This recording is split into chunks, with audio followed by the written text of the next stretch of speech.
Bien-aimés frères et sœurs, vous connaîtrez la vérité et la vérité vous affranchira. Ça, c'est pas moi qui le dis, c'est la Bible qui le dit.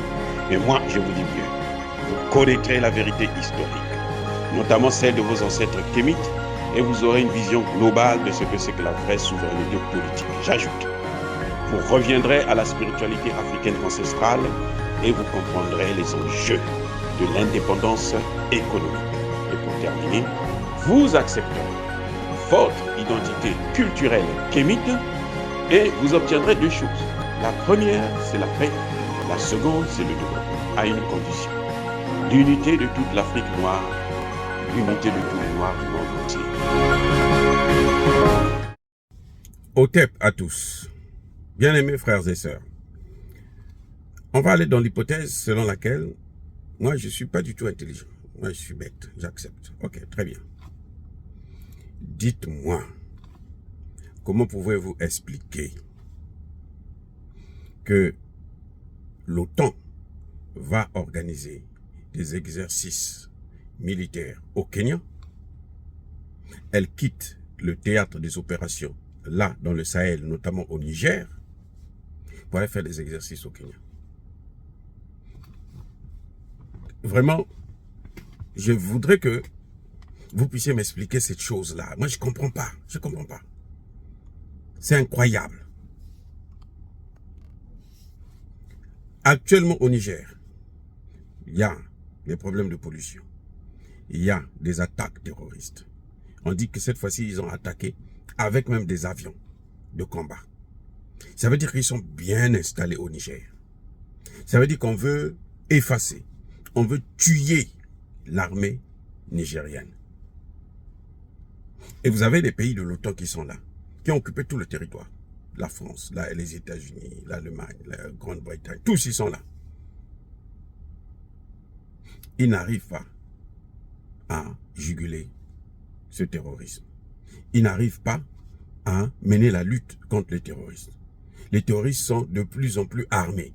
Dites-moi, c'est la Russie aussi qui vient leur donner des armes? C'est la Russie?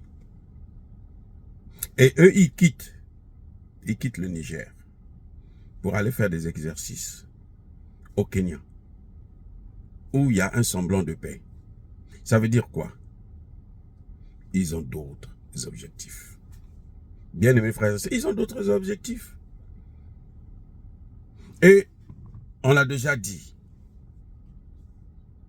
Écoutez-moi bien. On ne peut pas combattre le terrorisme avec ceux qui l'ont créé. Ceux qui soutiennent les terroristes.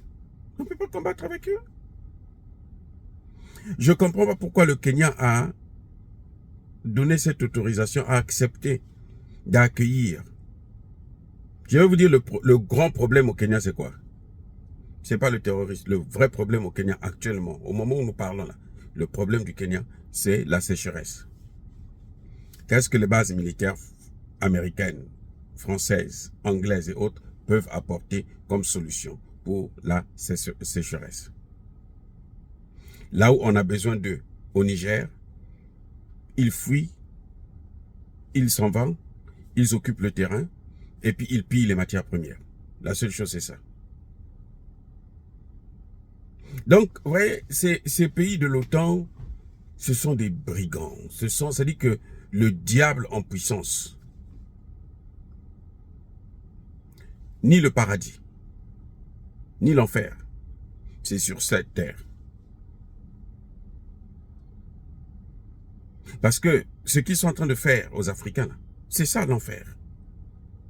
Nous sommes dans l'enfer. Nous sommes dans l'enfer. Malheureusement, avec le soutien de certains leaders africains. Il y a eu la réunion, le sommet de l'Union africaine. Est-ce qu'ils ont parlé de ça? Ils veulent parler de la paix. Mais la paix, c'est ceux qui font la guerre. Les États-Unis existent depuis 247 ans. Sur 247 ans, ils ont passé 227 années à créer des guerres, à faire des guerres partout dans le monde.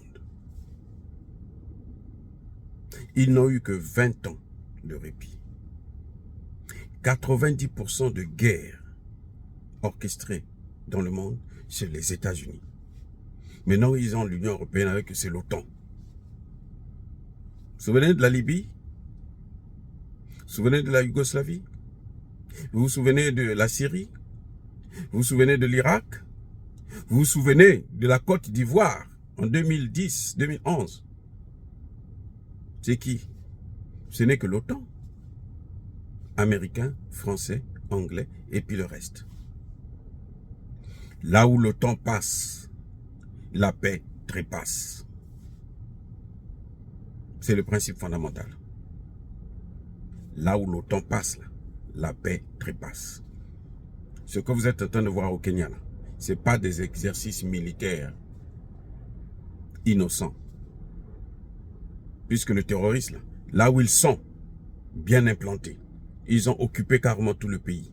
Au point où le secrétaire général de l'ONU vient au Niger et il vous dit que la communauté internationale doit équiper l'armée nigérienne. Ça veut dire que la communauté internationale, puisque la communauté internationale, c'est les pays de l'OTAN, ils doivent occuper le Niger. Cette fois-ci, près d'une centaine de Nigériens sont morts cette semaine. Et ils ont occupé déjà toute la zone des 3 frontières, côté Niger. Ils ont placé tous les grands terroristes là-bas et ils sont en train de les équiper parce qu'ils veulent faire la guerre contre le Mali, contre le Burkina Faso, qui sont en train de sortir de ce giron-là. Mais, bien-aimés frères et sœurs, jusqu'à quand les dirigeants africains vont comprendre que la paix ne se fera pas? La lutte contre le terrorisme ne se fera pas, n'aura jamais de succès avec ceux qui sont les pyromanes. Monsieur Laurent Fabius, à l'époque ministre des Affaires étrangères de la France, il contacte son homologue, Sergueï Lavrov, de la Russie. Il lui demande de ne pas s'opposer à une intervention de l'OTAN au Mali. Monsieur Lavrov dit, oui, il n'y a pas de problème, puisqu'il faut arrêter le terrorisme, nous, on est d'accord. On va vous soutenir. Et il souligne, il dit, mais il rappelle à Fabius, monsieur Laurent Fabius, ce que vous allez combattre là au Mali, là, mais ce sont les mêmes que vous avez formés, équipés en Libye. Comment vous expliquez ça? Et Laurent Fabius ironise. Il dit, c'est ça la vie. La vie des Noirs, c'est celle-là. En quelque sorte, en d'autres mots. Eux, ils sont faits pour ça. Nous devons les exterminer et prendre les matières premières. On ne peut plus continuer comme ça. Et nous, en tant qu'intellectuels, n'avons plus le droit de nous taire. Oui, nous allons mener ce combat jusqu'à la dernière goutte de sang des Africains. Tous, nous devons mener ce combat parce que on ne peut pas continuer comme ça. Je vais vous rappeler une chose. L'abolition de l'esclavage n'a pas été un cadeau. Ce n'est pas que les Occidentaux ont compris que non, ce que nous faisons, ce n'est pas bon, donc on arrête. Non. Si quelqu'un vous a dit ça, c'est faux. L'histoire reconnaît que nos ancêtres s'étaient opposés. Ils ont mené la guerre. C'est pour ça qu'on est arrivé à cette abolition. Et eux, ils ont trouvé un moyen pour changer, sortir de l'esclavage et rentrer directement dans la colonisation et faire exactement la même chose, d'une manière différente. Mais cette fois-ci, nous n'allons pas les laisser continuer à jouer avec nous.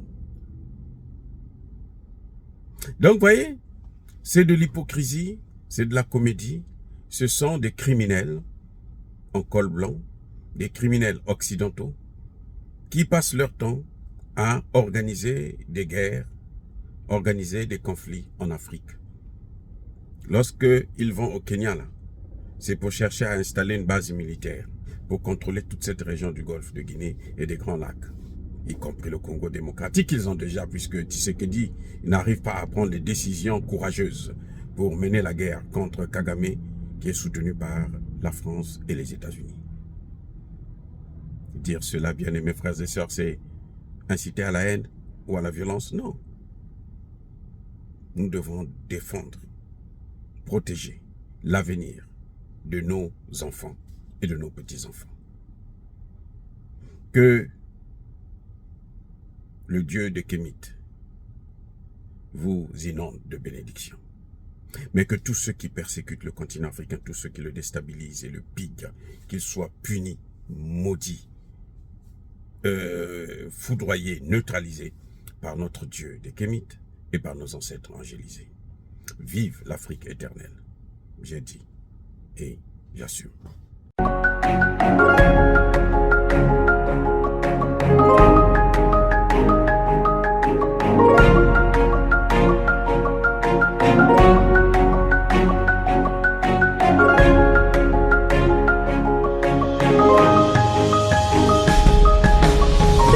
Eux, ils marchent par la foi et non par la vue.